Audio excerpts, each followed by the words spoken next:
সকাল সকাল মা মেয়ে রেডি হয়ে নিয়েছি, চলে যাব রাইয়ের দিদুন বাড়ি, অর্থাৎ আমার বাপের বাড়ি। এখন তো সব কিছুতে রাইয়ের অধিকারই বেশি চলে। যাই হোক, মা ছিল আমার এখানেই, তো মা আমাদেরকে সঙ্গে করে নিয়ে যাবে মায়ের বাড়িতে। এই যে এখানে রাখা এই দুটো লাগেজ সারা রাস্তা আমাকে টেনে বেড়াতে হবে, আর বরকে কয়েকদিনের জন্য স্বাধীনতা দিয়ে tata bye bye take care বলে বেরিয়ে পড়লাম। ভিআইপি রোড থেকে অটো ধরে সোজা চলে যাব আমাদের বিধাননগর স্টেশনে।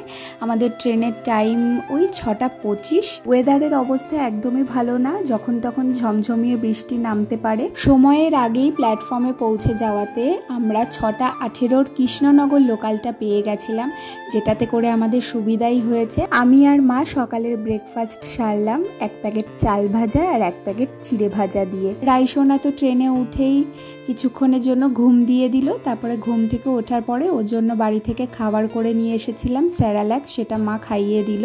এইভাবেই রাইসোনার সঙ্গে সময় কাটাতে কাটাতে কখন যে 2 ঘন্টা পেরিয়ে আমরা আমাদের গন্তব্যস্থলে পৌঁছে গেলাম টেরও পেলাম না। প্ল্যাটফর্মের এই দোকানটা থেকে মা হাত রুটি আর ঘুগনি নিয়ে নিয়েছে, যেটা আমরা বাড়িতে গিয়ে খাবো। প্রচুর খিদে লেগে গেছে। এরপর টোটো করে সোজা চলে এলাম আমার বাপের বাড়িতে। দেখা হচ্ছে নেক্সট ভিডিওতে। ভালো থেকো, টাটা।